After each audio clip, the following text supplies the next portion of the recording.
দিদা, আজ কি ভূত চতুর্দশী?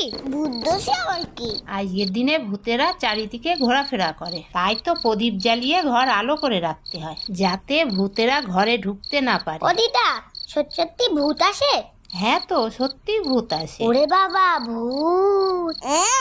ভয় হচ্ছে। হ্যাঁ, ও দিদা শোনো, আমি যখন ছোট ছিলাম তখন একটা ভূত দেখেছিলাম, এমন মার মেরেছি পৃথিবীর বাইরে চলে গেছে। দেখেছিস কিরকম শক্তি আমার? তুই ভয় পাচ্ছিস কেন? আমি আছি না।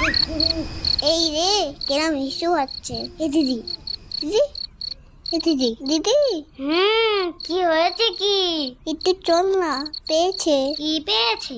আই বুঝতে পারছিস না? ইস পেয়েছে, তাড়াতাড়ি চল, পিঠ ফেটে গেল। কেন, তুই একা যা, তোর নাকি বিরাট শক্তি, ভূতকে মেরে পৃথিবীর বাইরে পাঠিয়ে দিস। তুই যাবি না তো?